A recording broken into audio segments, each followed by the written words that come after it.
Welcome, Atlanta United family, to another episode of Resurge Spike ATL. Here with Tommy, and a special guest that we have here, local Atlanta YouTuber, John. Welcome to the show. Tell us a little bit about you and your YouTube channel, and you know just overview basically. Sure. Thanks again, Ariel. I really appreciate the invitation. So APT 85, we just love football. We love soccer. Wherever around the world. Specifically, I like to look at up and coming players that have already been established in the world of football or soccer, whatever you call it in the world. And yeah, we just we check out for the new and improved, and of course the old and experienced. So that's something I love to do. I love to talk about not just players around from the MLS region, but from all over the world. So, but thank you for Cool, having man. me. So we're going to talk about Jurgen Damm for the next 45 minutes, right? We're talking about the next up and coming Jurgen Damm. Let's do it. Yeah. Yeah, I'm sure we're gonna put everybody to sleep with that. No, but Greatest getting signing into ever. getting into what it was this past weekend for Atlanta United. It was another disappointing result. It was something that we already been seeing for the past couple of weeks with Atlanta United, where this time they actually didn't have the most amount of shots. Montreal did, but they did had more control, as Pineda would say usually. But it was a disappointing result because it came off of basically defensive errors that you've been seeing all season long, honestly. Since last year, I mean, set piece trouble has been all the way into last season. Depressing. Yeah. Like, if they're getting a free kick, it's going to be dangerous. Like, you just know that there's a potential that something bad is going to happen. And it usually does. Something bad usually does happen. Even if they don't score, it's close every time. Yeah. John, I don't know if you looked at the game, but for me specifically, when it comes to like the man marking and stuff like that, Atlanta's hasn't really been, good when it comes to the zone marking. I went back specifically like to those two goals and like went and saw specifically in those plays, Alan Franco played a big role, where he was just ball watching in both of the goals. Also, Gutman, in the second goal, he was just in the zone. There was a player that was kind of beside him coming in. There was another player in between. There was basically two players between Gutman and Alan Franco, and both of them were unmarked. And I mean, they were just standing there ball watching, and it's the same scenario kind of as what happened in the first goal. No, yeah, I mean, I definitely see. First off, I wanted to say that Gutman from the start impressed me a lot. But seeing how he was in this game, seeing the highlights and everything, yeah, I mean, the intensity of the team has dropped tremendously with all the injuries that's been going on. Also, a presence that was needed in the D has been Campbell. I know that he's young and he's up and coming, but man, he's given a statement in the defense, and and also too, of course, as we all know, we lost Ozzy, and Ozzy was, huge part of that defense too. So like with him gone and him being Pineda's really right hand man from his Seattle days, it just seems that the team's defensive work just really needs a lot of work. And it's sad to say, and I feel like the quality of this team, it shouldn't be where it's at now. Losing back to back and just having these disappointing results. Like, I don't know what's going on. Like, I don't know if Pineda, kind of lost motivation. I'm not sure if, he's just kind of like, take it as we can. But yeah, I've just seen that we've lost that intensity. We've lost that that intimidation that teams used to have against us. Now we're just a regular. I mean, I hate to say, but it seems like now we're just a regular, mid-table Eastern Conference team. Yeah, Yeah, I mean, and like, oh, go ahead. No. Go ahead, Tommy. Go ahead, man. Go ahead. I was gonna say, I mean, even the year after we won MLS, this team wasn't very dangerous at all. But Joseph Martinez was dangerous. He Yeah. took the team on his back, and really just went in and took them all the way to the conference finals, right? And then they ended up losing. But since then, we haven't had that person. I mean, we've had some people creating chances, guys that can create chances, but Pity was the same. I mean, yeah, he had some finish in him a bit, but how many times did he say, right? I mean, that just had it. And then we got Moreno, and Moreno's, I am not happy about the Moreno hate, and we can get to that in a little bit, but the Moreno hates is out there. But I mean, he's probably one of our most consistent players, like at least scoring wise. And Almada's not there yet.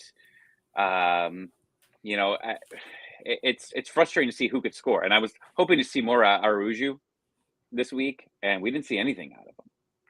But like you said, these guys' injuries, we've seen the link up between Almada and Moreno, and we've been talking about this for the past couple of weeks, how it's slowly gotten better every game. However, now you add someone new into that, right? Now you add Araujo in, and he hasn't played hardly any minutes with any of these guys, right? I mean, Araujo got hurt first game. Almada wasn't there. Moreno was hurt, right? No off season. Oh, geez, this guy. All right, well, I gotta focus. I gotta stop reading the comments because it's gonna get me going. But I mean, you just keep adding in pieces, and it's just like you're starting over every single time. And I felt like that's what this game was about, was starting all over again. And you've now get these three chemistry all together now that they're playing. And then who knows? Dom Dwyer might be healthy, and they might start Dom instead of Ronaldo. And then what? Now is it even more trying to figure things out? Like it's just a problem overall with team chemistry. And I don't know if this team with the roster and how you can't just basically just go let everybody go and just sign new players. Like, I don't know if this is the team that Pineda wants. And I don't know if this is, really what's best for him. And I'm sure he wants to bring more players in. We talked about this last week. I think the only player that he's really had a say-so in bringing in was Cisneros. That was it.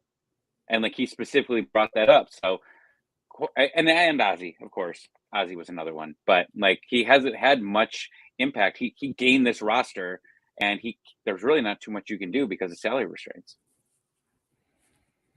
Yeah, I mean, going specifically into like the hold up, let me go back to the banner. All right. To the game. I mean, we've also seen even Kamal Miller from Montreal coming out with that statement talking about like how the team had like so much possession, but yet again it was that really doesn't matter because at the end he didn't really say it was predictable, but that's what it is. I mean, it is. That's what he didn't say, but I mean that's what he really meant to say. But it's honestly, the crossing, Brooks Lennon. I mean, I don't know, man. For me, I don't, he hasn't really been the good signing. He hasn't been the aggressive replacement at all. He hasn't, been the guy to, deliver really good balls or anything like that. I know at times we criticize it because it's not like he actually had somebody that was a target man, and in the box. But I don't know, man. He's just so predictable. We got to have other guys that maybe are able to put a better quality ball and just have more people in the box as well, because there was a couple of times where I saw in the first half against Montreal, man, we had like 2 players on the box and there were like 4 like defenders from Montreal. So it's like, and we don't have the tall players up top, so it's not like we're gonna have an advantage. Yeah. No, we definitely don't have the target man anymore. We don't. Like Joseph is not that anymore. I just hate to say it, like since his injury, since he's came back, I'll just say he's been scared. He's been scared to really push it now because, of course, nobody wants to go through an ACL injury again. No one wants to aggravate it. I mean, look at what's going on now. He's coming back from that, not the same injury, but he started to feel a little bit of discomfort in that same foot, or excuse me, in that same knee. So it's like Joseph is not that man anymore. I hate to say it. Like, I know it's it's against Atlanta United to say, I don't know, Joseph might not be that guy anymore. And to me, it's starting to seem like, okay, we might have to consider other options. But ATL fans, I can't be mad. Like, hey, don't touch Joseph.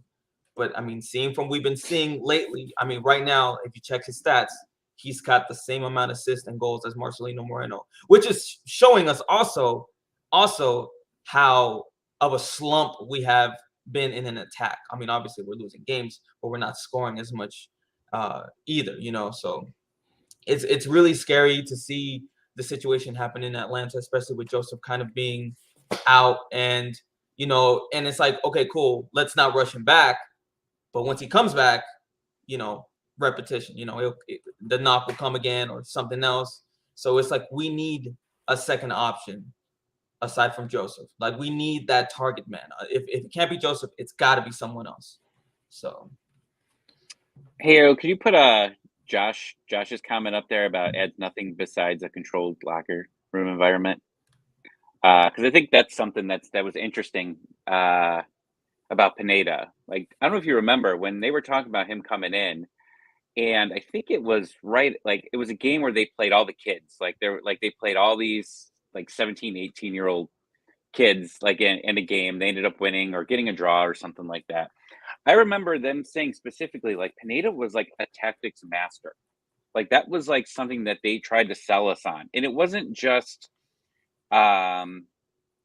the coach of Seattle, and I'm blanking out right now. I should know it because they got a big game tonight. But yeah, that's it. So they talked about that was his big thing, is that he could do anything with tactics, and he could counter any team. You come, if they know this team's coming in with a certain tactic, he knows how to defend it and he knows how to score against it.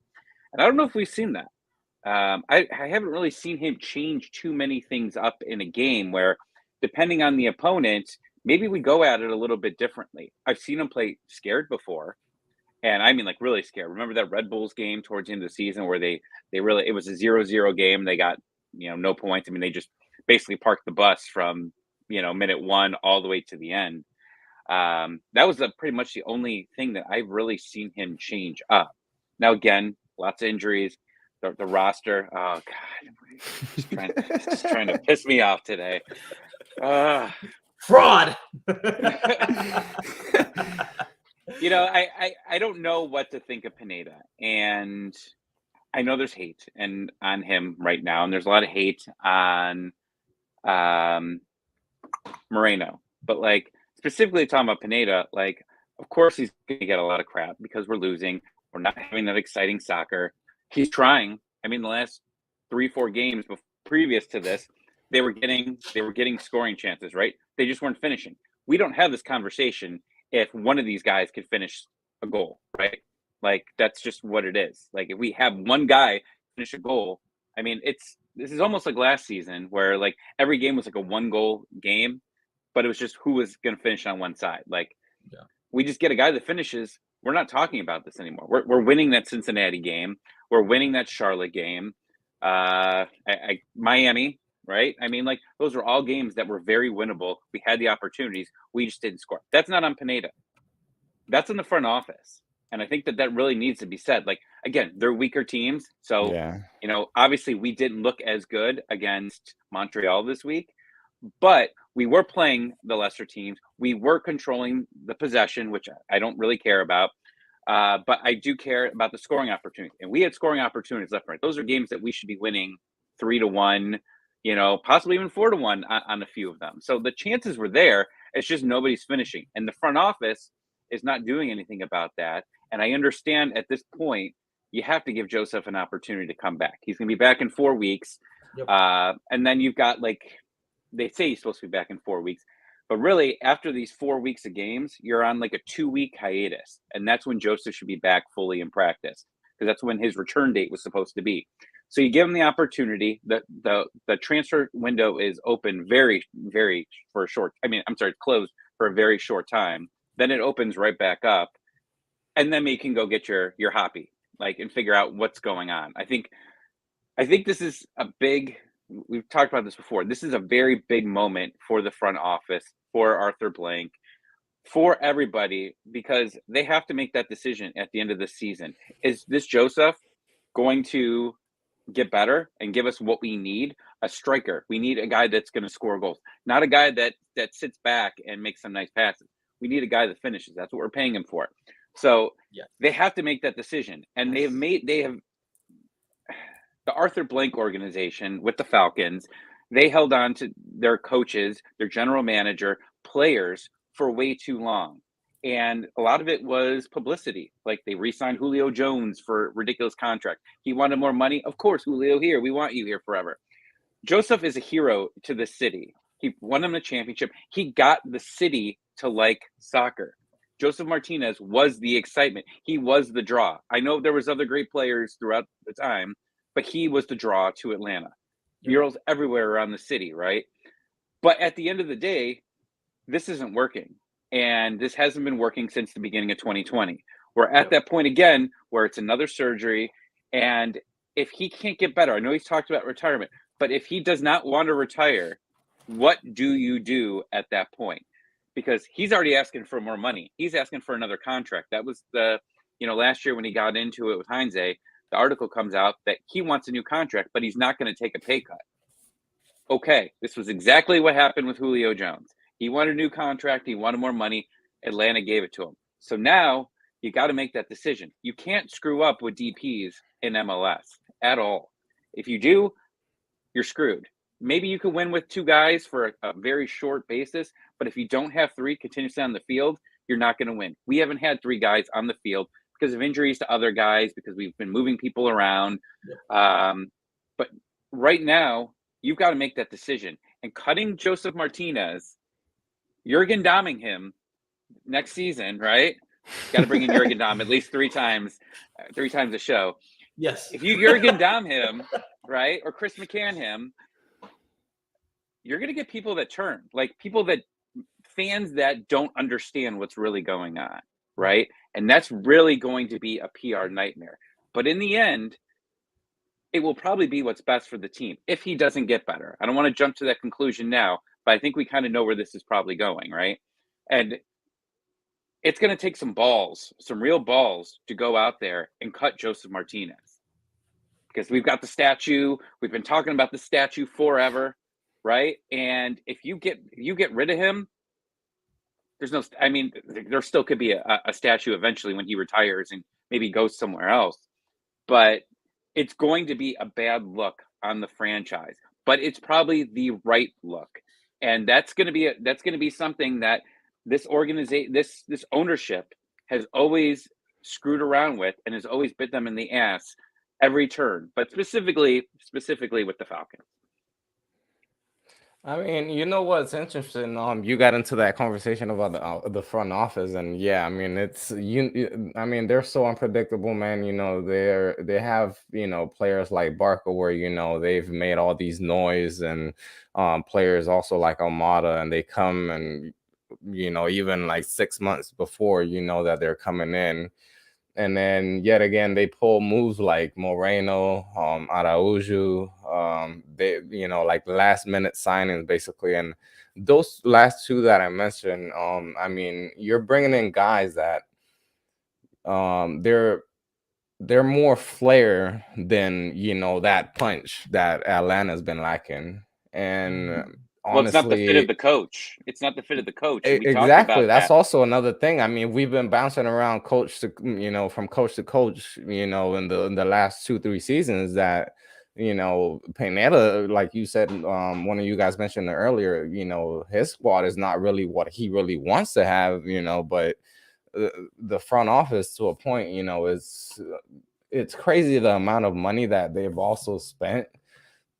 Like, to what they've actually gotten in return. I know, when it comes to the transfers, some hasn't, it's not like they've actually lost money or anything, but when it comes to results in the actual field, I mean, we've lacked that.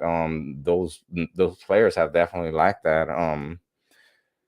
I don't know about the front office. If I don't know, Tommy. I mean, personally, I don't know if they'll do it, man, unless Joseph just comes back and is just absolute garbage the rest of the season. I don't see them cutting him, honestly, or I mean, going And away that's a from problem. him.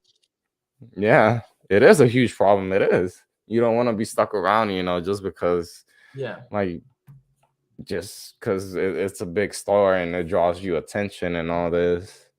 I think what'll save Joseph is definitely hitting double digits on goal again. I mean, if it's possible. I mean, kind of like what Tommy was saying is, coming back from this injury. Of course, you can't be back at the 4th week mark. You gotta wait till you're fully recovered, fit again, the whole shebang or whatever. But you know, I think to his point, yes, we love Joseph here in Atlanta. We love him. He's essentially our god, right? But if he's not bringing the results that we need as from a striker, I'm sorry. Like, we need to win. The club is above the player always. Everyone knows this. This is kind of, the common rule of football. The club has to succeed, whether the player is going through an amazing season or, a crappy one like Joseph is currently. We haven't seen this Joseph, the Joseph we know and love, in 2 years. So, yeah, I think something needs to be done. And it's easy. I know the answer. Bring Bob Valentino back, right? We had a perfect record with him. We can't go wrong with him. So why not? You know what I mean? He's still But, here. yeah, he's our hero. He's the one. Hey, Josh has a pretty good point right here. It was talking about at what point does Blank grow relentless of Boca? You can't keep hiring coaches and acting like it's not your fault. Also, with the transfer, like we just talked about, you're making all these like last minute transfers, which really doesn't make any sense. You're not adding any pieces that you actually need to the team. Darren Eales though is part of that. Like I don't know why people don't get on Darren for that as well, because he's the one that's always there just as much doing the interviews. He's always at these. So, I mean, he's making these choices as well. Yeah. Yeah, but he's more of the, on camera guy. He's more of the, more of the guy that's obviously going to sit there and engage or has been engaging with the fans. He's always out there in the tailgates and all this. So, and yeah, obviously he really does have a big part in that as well. But we have Josh saying over here as well, the fans was protesting for Joseph last year, and now we expect them to make the right decision to cut him if he's struggling. He brings the club a lot of money and attention. Yeah, I mean, that's without a doubt. But I mean, John he does, said it. but do you want to win? Yeah, exactly. Exactly. That's where we're at. Do we want to win? Do we want to see the club succeed? And I'm pretty sure everyone's answer is yes. We want the club to succeed at all costs. So if that means Joseph's got to go, or Joseph becomes our super sub, it's got to be that. I know it's sacrilegious to do that, but it's probably going to come down to that. Maybe. I hope not. I mean, we talked about Moreno. I mean, Moreno was hired or was brought in when we didn't have a coach, and there was a lot of criticism, and he was good when he came in. Obviously, I think like his first game, he scored a goal or whatever. Like, that's great. And then Franco was brought in because that's who Pineda wanted, even though it was like his third, or not Pineda, I'm sorry, Heinze. It was his third choice, right? A defender. And then Hooper comes in. Then Araujo comes in, and he was brought, like, that was like somebody that was brought in because Boca knew him, right? Like, that wasn't because that's what the club wanted. Like, that was, or I'm sorry, what Pineda wanted. It was Boca knew him, and I love Araujo, so I'm not gonna talk trash about him. I think I think he is our best player. But when does it become just Pokemon collecting all the good players on paper and not trying to find your need? And like, we go to any sport, right? Like, college football teams can succeed if they find the players for their program. But and they might not be the top ranked squad in the whole league, but it's because they got the right players. And I just don't think that we're getting the guys that are the right need. Like, I think they want to play with speed. Like, they want to counter, right? We don't have speed. Like, our guys are not that fast. Joseph used to be able to attack. People were kind of scared of him, running down the line. We used to have wingers that were a lot faster. I mean, Aruju's okay, but like we're not a very fast team anymore. Bring Tito Villalba in, maybe that helps. But, I don't think we have an identity. And, I will compare it to the other team that I watch, Manchester United. They collect a lot of great players, right? There's a lot of great players. They can't do shit with them.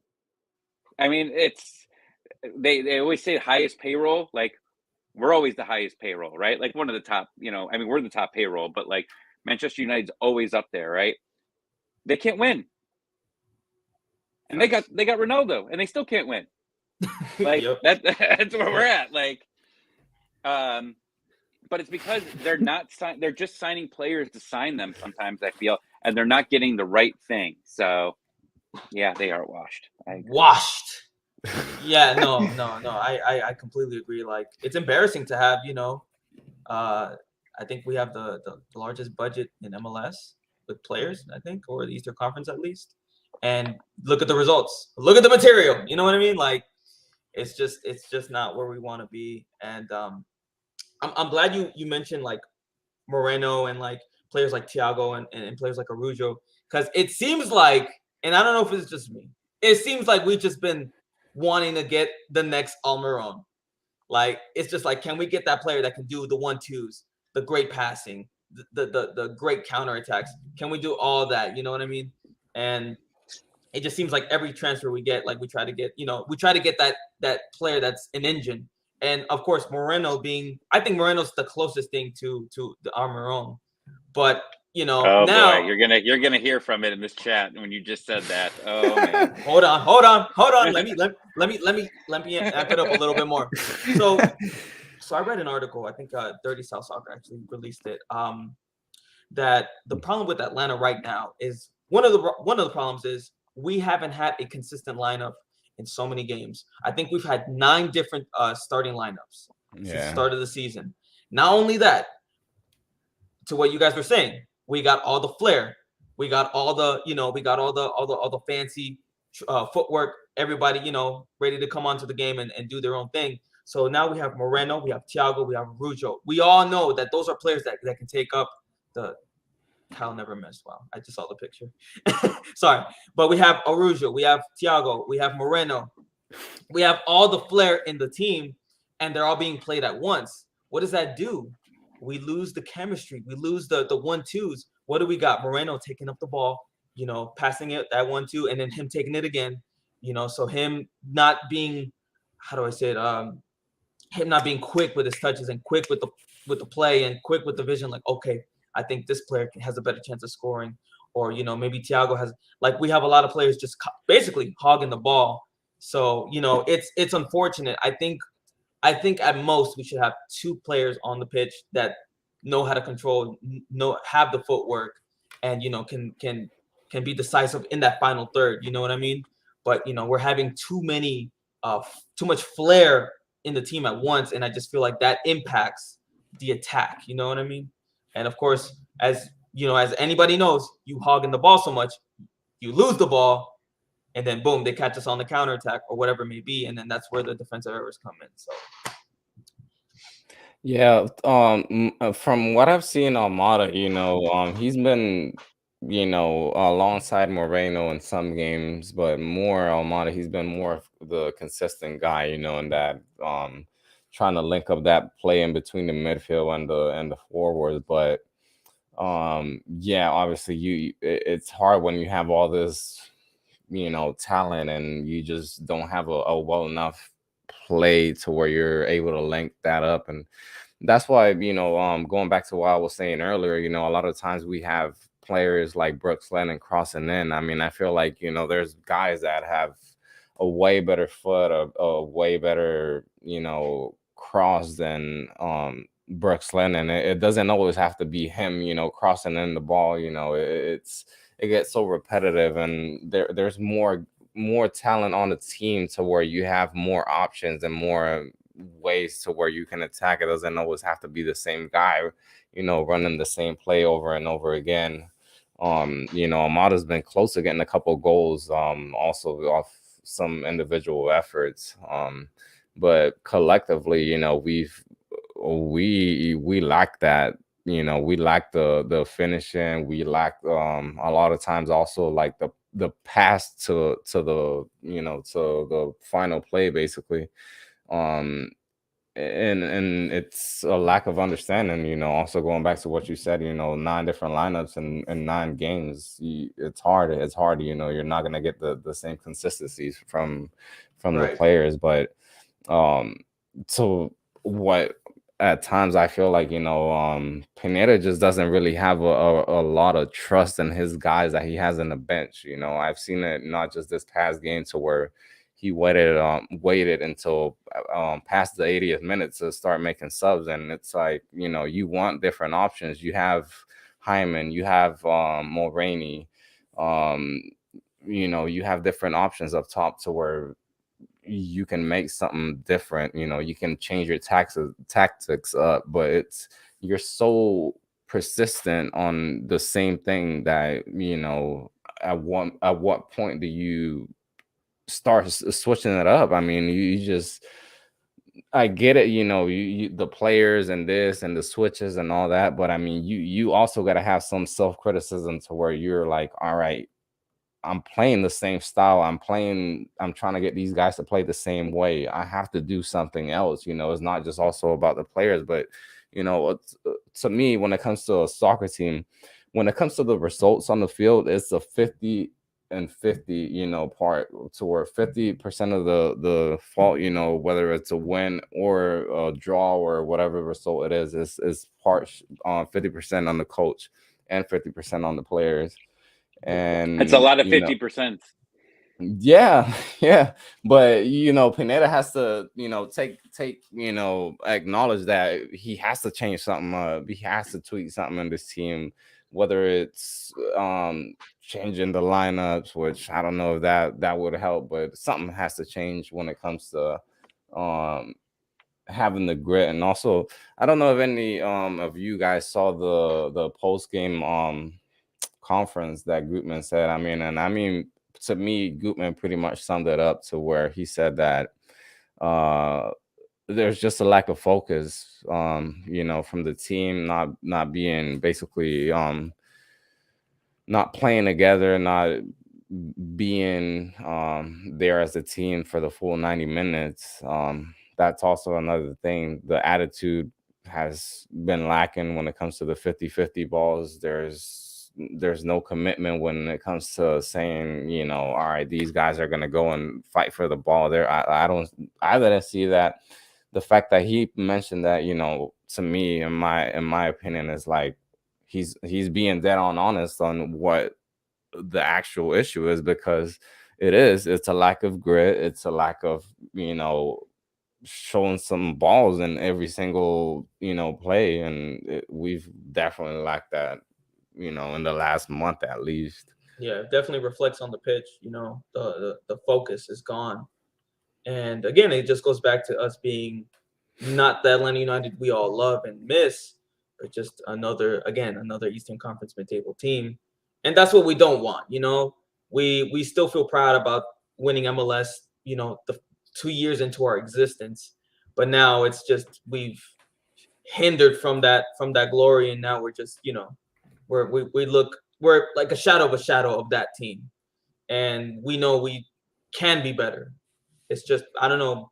For me personally, I thought Pineda would come in, him coming from Seattle, a team that we all know and we all can respect, a team that's so decorated, and him being under a great manager, you would think, okay, cool. He's going to bring some ideas to Atlanta. He's going to bring, of course, the results to Atlanta, and seeing how we're seeing. And of course, I can't blame it all on him. The injuries and all that stuff has definitely affected the team. So it's just wrong time, wrong time. But, I would just like to see Atlanta definitely coming back from this. I mean, we did it with Hines last year. We started off bad. They weren't drinking water. but afterwards, we came back, we got into playoffs. So maybe it's the same case, which is unfortunate. I don't want it to be that way where first half of the season we're just doing whatever we want, unfocused, so on and so forth, and then we just pump it up the second part of the season. Like I don't want to see. I definitely want to see a consistency like Philadelphia, or a consistency like NYCFC. So I mean, that's what the Sounders do every year. They come in the second half and they dominate. But haven't they changed things? Like, go back, besides the first game, like go watch the Colorado game and watch some of the other games where maybe we won or we tied it in the last second. Like, we weren't attacking that much in those games. We weren't getting many opportunities. And again, it could be the competition, but the gameplay besides last week was exciting. Like, we probably played our best games under Pineda during those games. Like, yeah, we didn't win. We didn't get a result. We didn't score. But how many opportunities were there? That's not on Pineda. Like, I mean, we get the weekly article from Doug saying that they're practicing their finishing, right? Okay, cool. Like, they're doing that, but like, he can't do that. Like, he can't get that. He can't go out there and score the goal. Like, they've got to score the goals, and they're in the right opportunities. The defensive side we could talk about, but the offensive side, I think that it was fine. Like, everything was there, but the last part. And I don't know. I think that it's getting better. Yeah, we took a step back, but I mean, now we're going to play Chicago at home. Like, 3 out of the 5 matches that we're playing are at home. I think we're only going on the road to Nashville twice, and then everything else is at home. So what do you do there? Like, can you get some results here? Like, Chicago sucks. They can't score, but they know how to defend, right? So like, this is a game where like it's a huge W if you can go out there and put in 2 or 3 goals and not allow any. Like, I mean, I think that's going to be huge if they're able to do that. But I think they are changing, and I think that they're still working on it. But it's a process. But the when you talk about Ozzy and the injuries, like, things were going really well when Ozzy was on the field. But the plan was never for Ozzy to consistently be on the field, right? Like, he was supposed to be kind of the guy that maybe came in late. Like, he started every game at the beginning because Sosa was still injured. Yeah. And if you were putting all your eggs in the basket of Ozzy, like, to help out with the defense, that's trouble. I liked him as the closer. I like Campbell last year as the closer, coming in late in games and being able to help finish some stuff out. But, there's not too much you can do. And as far as like replacement players, I think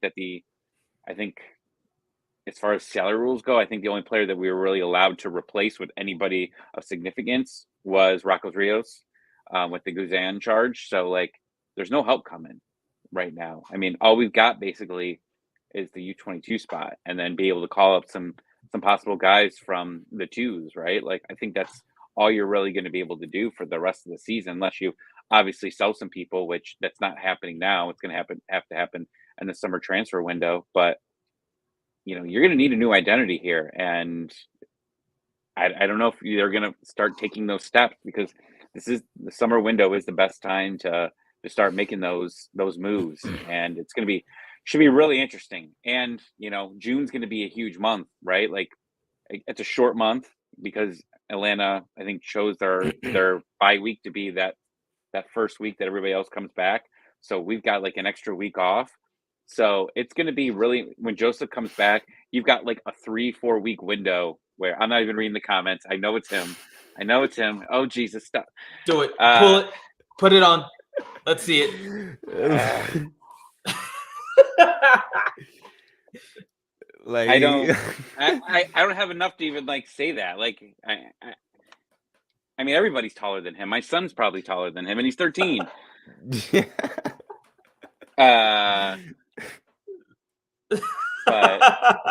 oh, jeez. Tell him, Kyle. But yeah, I mean, it's this year, I think, changes everything. Like, this Pineda's not going anywhere. So let's this Pineda out stuff. Sorry, Zilf, it's just not happening. Oh, now they're fighting in the chat. Cool. it's It's too early for that. It's too early for that. In my opinion, I think it's too early for the whole Pineda out thing. Definitely. Oh yeah. I give the man time. Give the man time. I'm a Pineda believer, but in regards to Chicago, so I was looking up the last fixtures we've had with them. It's a blowout game, and it can go either way. So the last time we played them, Chicago 3-0. 4th of July. 4th of July. Yes, it was that weekend. And then the game prior to that, back in April 24, 2021, we beat them 3-1.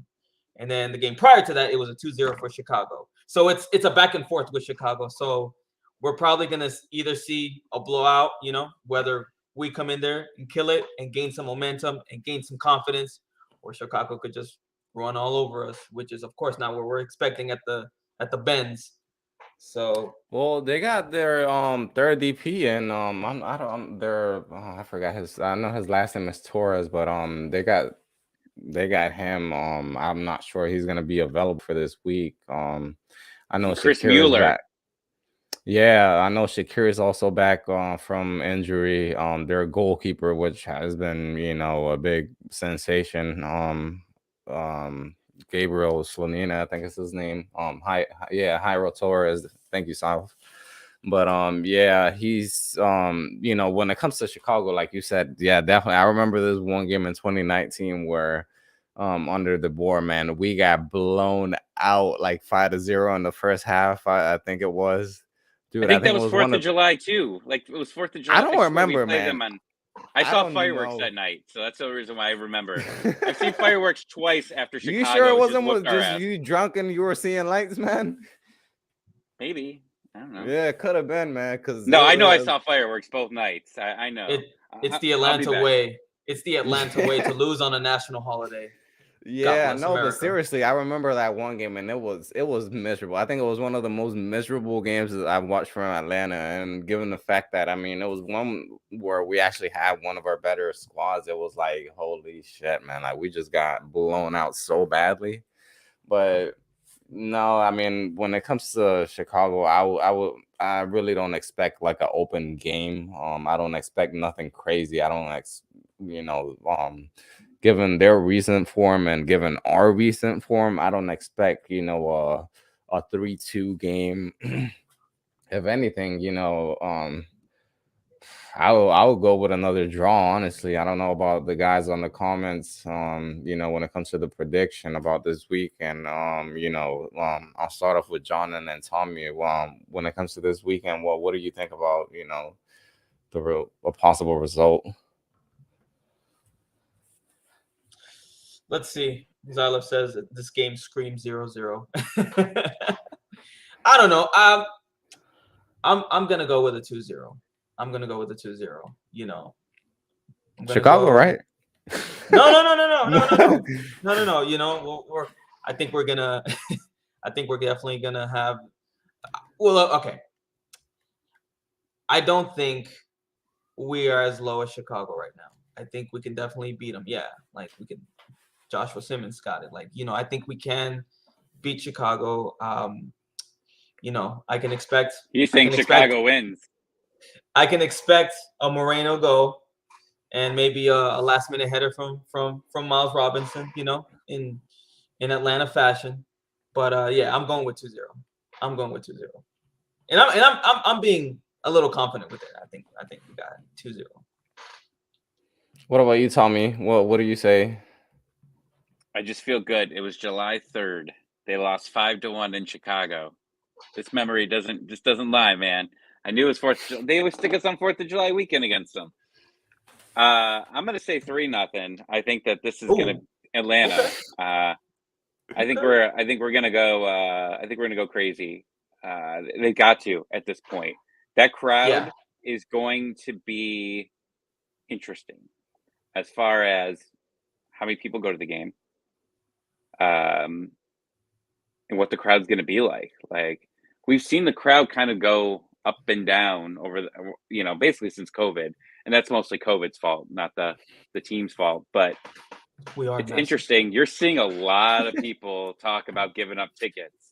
Like I'm seeing a lot of people selling a lot of tickets online more than usual. Yeah, I am. Yeah, I'm one of the. I'm part. Well, you're on there as well. I know you are on the Facebook groups or for the Yeah. tickets or whatever.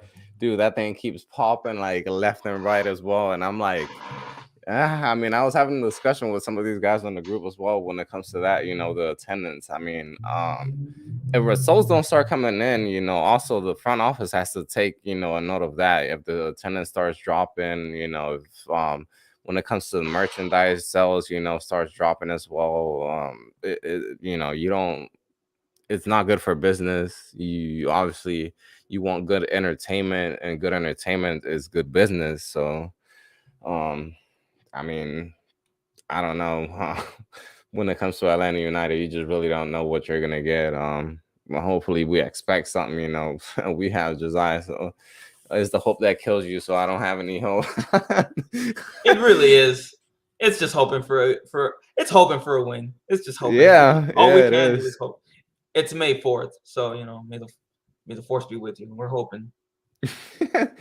Why not? Do you guys want to talk about Doug real quick? This whole Doug and Moreno Oh fight? yeah, Absolutely. So Absolutely.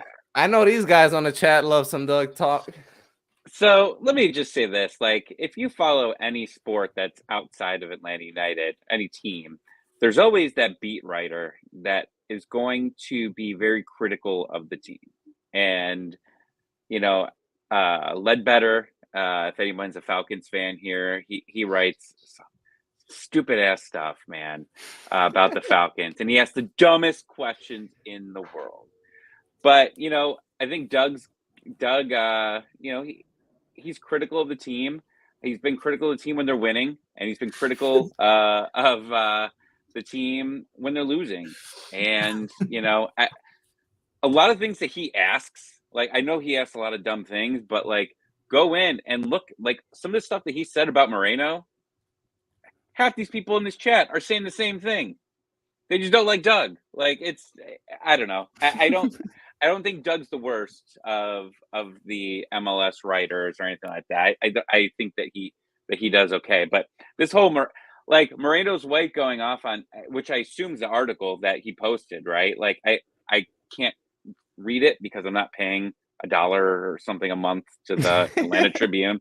But if you quick scroll through it, you can take some screenshots before it says you got to pay. Yeah. So I read some of it, and it's basically this team doesn't fit together. Like, that was Doug's argument in that letter, in that article, was about the team's just not, the roster, how it was constructed is not good.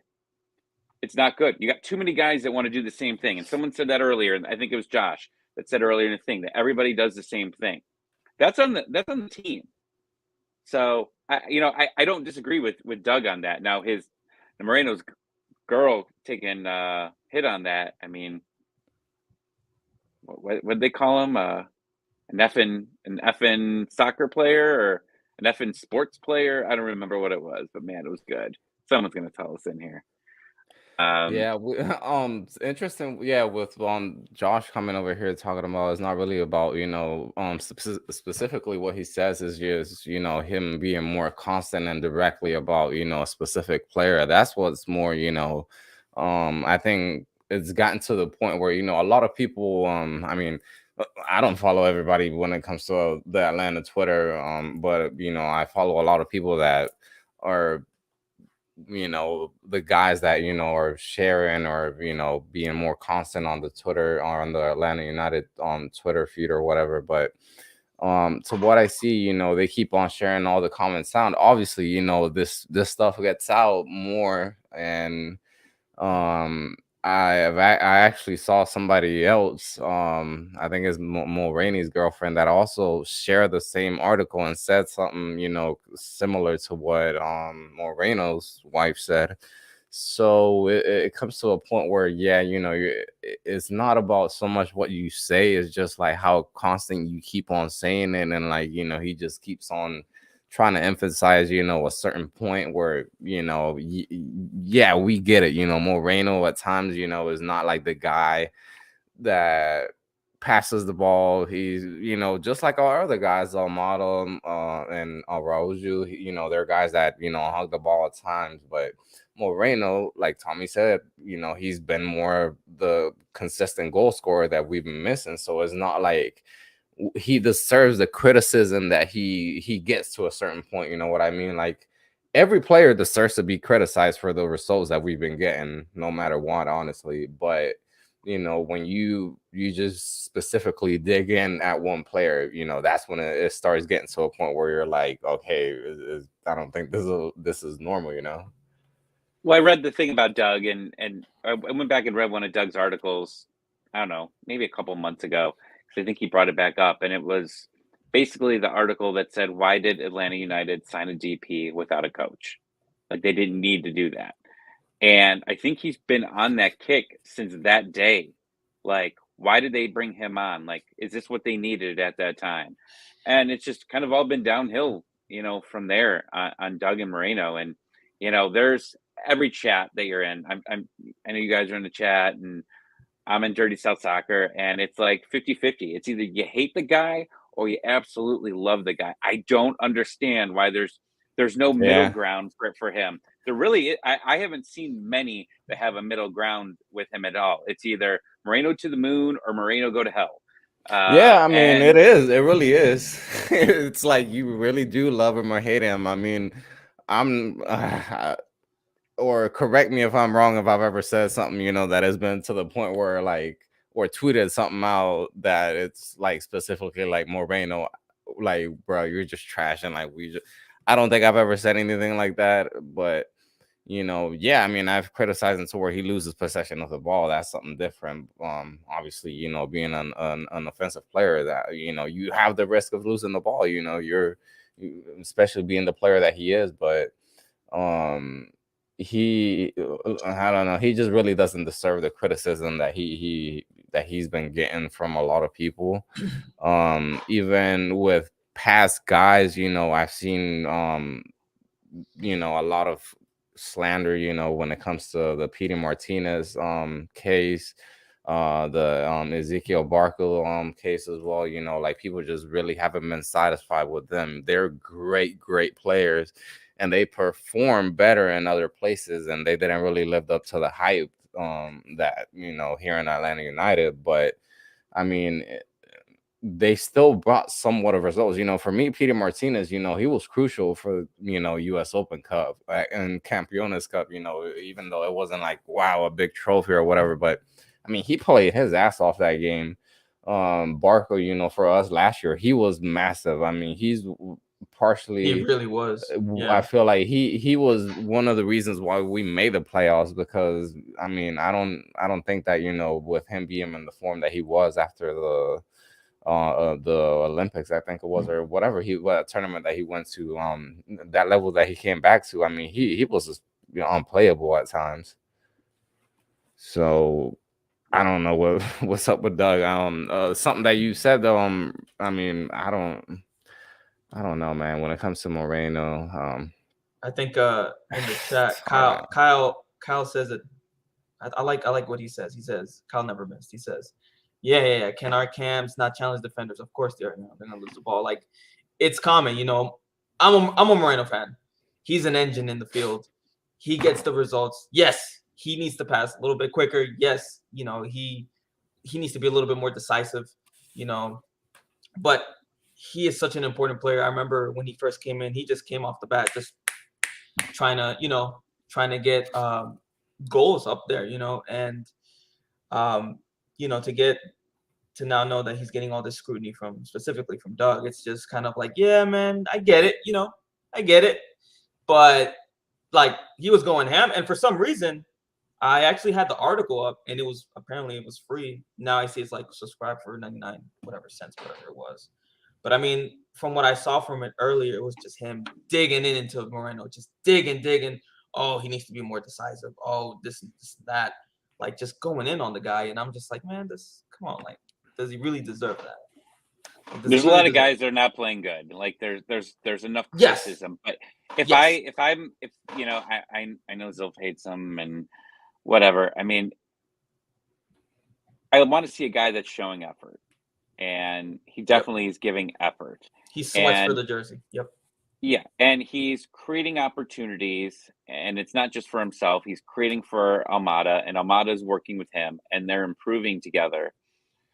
Will this team all of a sudden get it together in 2 months and everything gets perfect? Maybe, and it might not.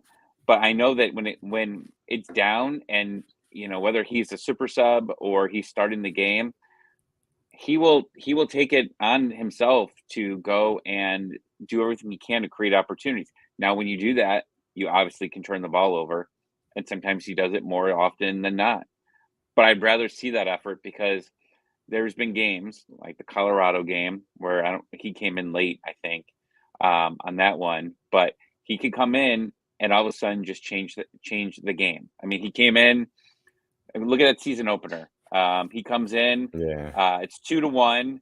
He makes an absolute amazing pass to Caleb Wiley in transition. Steals the ball, gets it to Wiley. He scores a goal. It was the Montreal game, right? It was either the Montreal game where he made that great pass. Was it Montreal, or was it the Charlotte game? But either way, whichever one, he comes in late. He makes a fantastic pass to Morini, who ends up, it was the Charlotte game where we ended up winning. He comes in late. He makes a fantastic pass, and we went. Like, the guy knows what he's doing, and the guy's very smart. Yep. And sometimes he does too much. And Barco had the same issues. Sometimes he would just try too much, give the ball away, or just make a stupid mistake. But I'd rather see effort out of that right now, and continue to see it grow, because I think it is growing.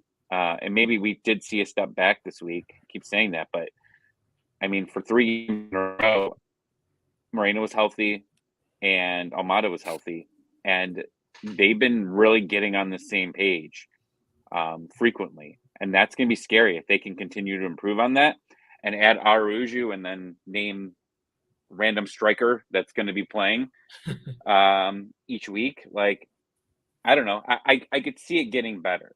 The person that I honestly would hate the most, like the person that I am most frustrated with, is Brooks Lennon.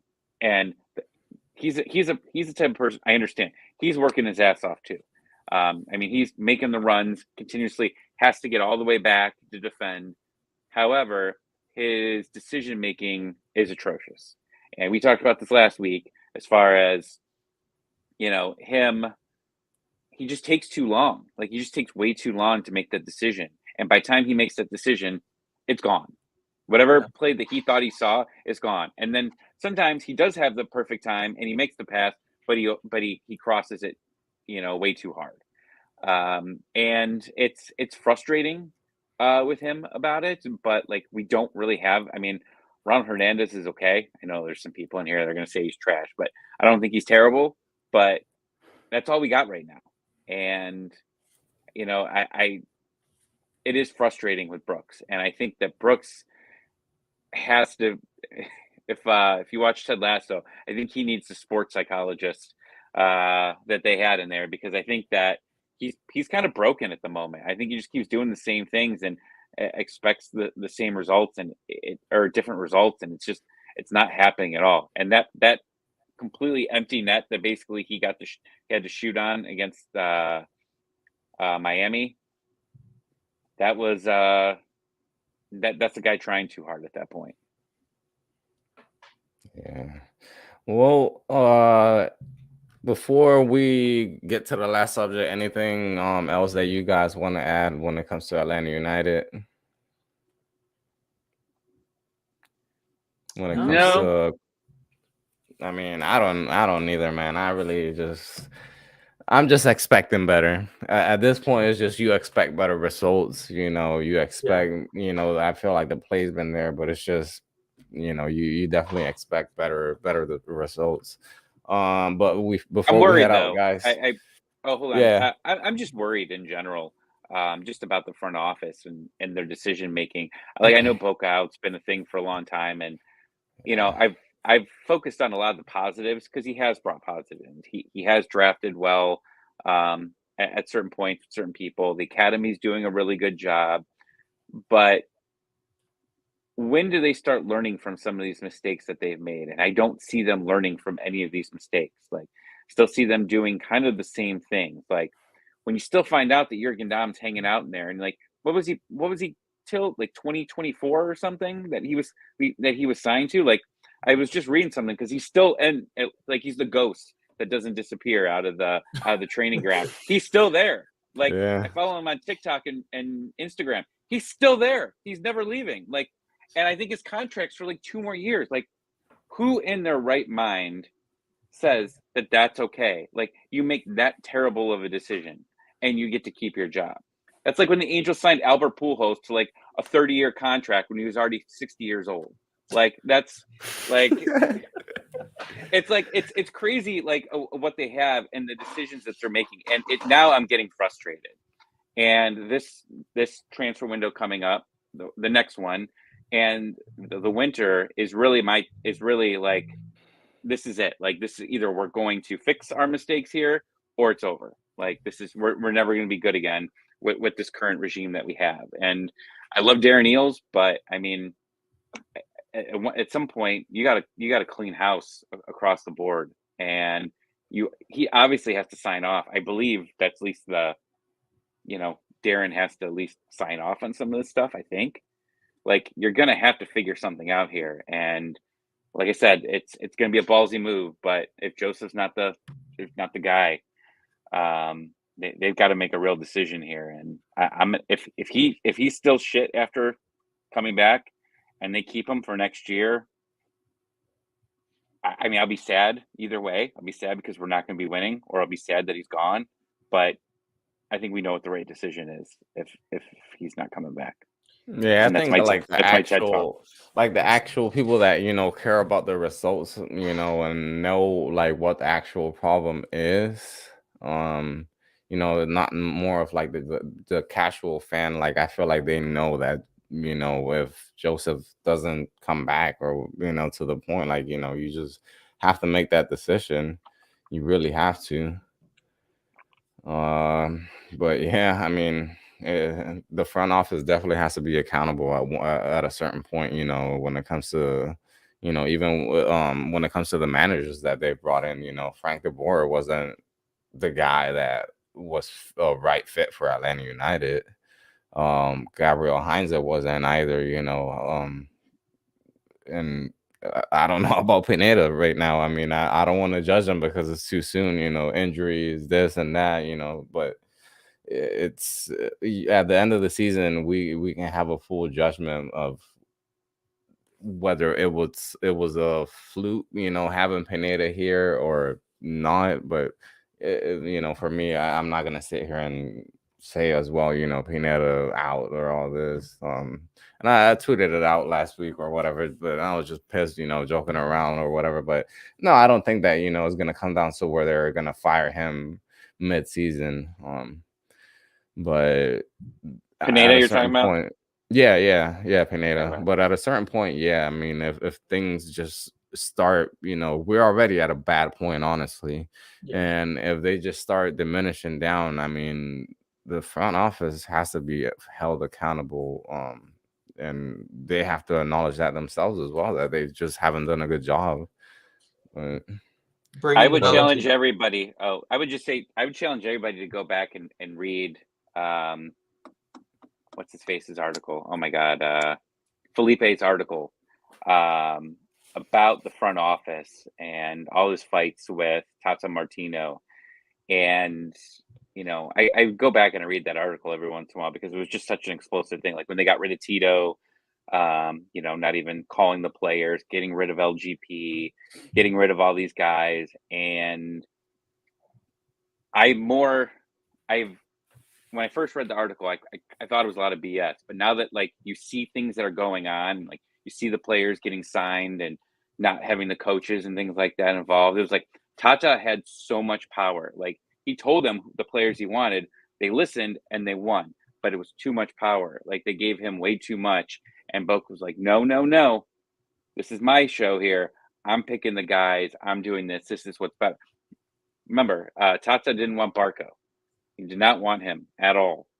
And I mean, we kind of saw how Barco worked out, especially early on. Like he didn't help them win at all.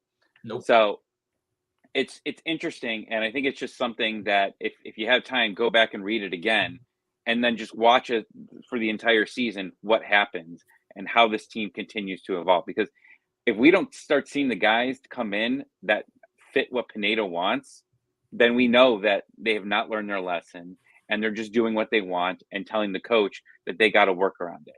The front offices that always work the best in any sport, hockey, baseball, all that, it's the coach working with the general manager or the president to get the players that he wants. And, I know there's a lot of SEC fans down here, but like SEC teams, they work to what their strengths are. They get the type of players that they want.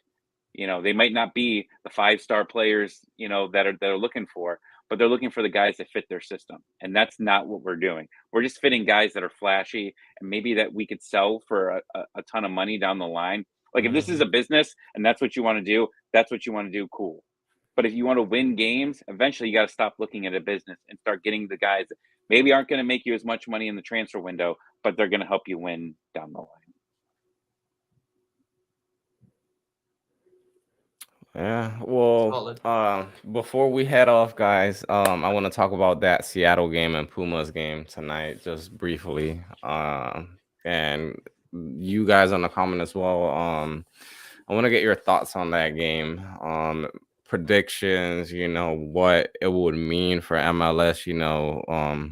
We know what it would mean if Pumas ends up winning. Another year, another crappy, result when it comes to a good team in MLS making it all the way to the final in CONCACAF Champions League, but not going and actually winning it. So what would it mean for Seattle to win it and represent MLS in the Club World Cup? I think it'd be a turning point for MLS. For me, it was a big deal when Atlanta beat America for the Campeones Cup. Because it's like, you're not beating Pumas, you're not beating Pachuca, you're beating America, Mexico's most decorated team. So to me, that was a big deal. So for Seattle to come in, to come in and play Pumas, I was actually looking at that fixture. I didn't realize the fixture was today, but man, I would love Seattle to win because MLS needs to come in and start winning this CONCACAF Champions League. Like we get it, Mexico reigns when it comes to CONCACAF Champions League. They reign it. Monterrey, I think, is the most decorated. I think they're the most winners of this tournament. But no, I think it's the tide needs to turn. It's MLS time. And I felt like the closest teams right now that could have won it but just failed to just one team that I was rooting for, and I think it was last year or the year prior, was LAFC. We saw Vela's great season. We saw Vela destroying MLS. We saw that he beat Joseph's record literally the season after Joseph made that record. Like he was the guy, but of course LAFC didn't pull through. So I would love to see an MLS team win it, And yeah, Seattle Sounders definitely should win. So that's just my take, of course. 2-0 Seattle. Let's go. Yeah, I see that possible. Definitely, man. I mean, dude, the support they're gonna have at home, I think it's like 67,000 or something that they're having out there in Seattle. It's gonna be. It's almost crazy, sold out. man. I think it did sell out today. When I looked at the map yesterday, it was like some seats at the top, but most of the tickets that were on sale still were just resales. Yeah, I'm pretty sure. I mean, the support is gonna be critical for Seattle, and I mean the fact that going back to what John said, the Mexican teams have always dominated the CONCACAF Champions League. Recently, we've seen a little bit more of a turn when it comes to the national team. The U.S. men's national team getting these positive results against Mexico in the Gold Cup, Nations League, World Cup qualifiers. But when it comes to the clubs, we're still in that turning point where MLS still has to put on a good performance. And I feel like this for Seattle, not only for Seattle as a city, but for MLS, is a critical point where either it's essentially the same old story from every single year, or they put MLS in a map because seriously going up. I mean, you're talking about like what? There's I believe like 6 teams that compete in that in the Club World Cup. I mean, you're talking about the 6 best clubs in the world, technically. So, I mean, being able to compete against, the Libertadores champion or a Champions League champion, I mean, it's a big deal for MLS. So, It's a bigger deal for MLS because we have salary constraints. They do not. yeah, Which I think definitely. is just it's always gonna be that for me. As far as MLS and the trash that it gets, I just look at the U.S. team and say, that's it. Just look at the USA team. We got to the World Cup. We're in. We got MLS guys left and right on the squad that have participated in it. Our back line was Miles Robinson and Zimmerman, who just got paid mightily. He got paid. But like that's my thing. Is like our MLS guys are just really killing it. So this would be a bigger step, obviously. We talked about Nations League next year, right? Like that's going to be crazy. And I've said this before, and I'll continue to say it. I hope every MLS team gets their ass kicked next season in it. I want MLS to get destroyed because I want these salary rules out because we're going into that tournament handicapped completely, and I don't want to see it be close. I want to see MLS teams get destroyed so that they cut these stupid restraints and let teams that want to spend money. And that's my salary cap rant for the week. Yeah. Well, oh, damn, we have when somebody here on Marlon Palencia talking about I want Pumas to win, never like Seattle, and it does not change even for this. Well, damn, now they're coming out, and all the Pumas fans are coming out. I want Pumas to win too. Oh no, now he's talking about, but he thinks Seattle will gonna win 2-0. Is it because they wanted Atlanta to be the first team to do this? I would assume that's Josh's thing. Probably. But yeah, man, Atlanta's honestly, man, we got a long way to get to, actually being even close to playing a CONCACAF Champions League final. So hopefully this is the year where we can, start building and, next year we're able to, qualify one way or another, able to qualify to the CONCACAF Champions League. Because with the investment this team has made, I mean that's the stage you want to be aiming at. Yeah, for sure. But all right, you guys. All right, guys, I'm gonna go watch the hockey playoffs. Yeah, man, we already been here for like more than an hour talking. So all right, Tommy, John, thank you, man. If you guys want to give out your Twitter names, social media networks, or whatever, you guys go ahead. Go ahead, Tommy. Let's go Ducks 96. Check me out on Dirty South Soccer post game. But I decided I need a mental week. I'm gonna skip out on the Chicago game and go see a concert. Absolutely, that sounds great. Oh man, sounds great. Guys, on Twitter, you guys can find me at @yourboyjohn.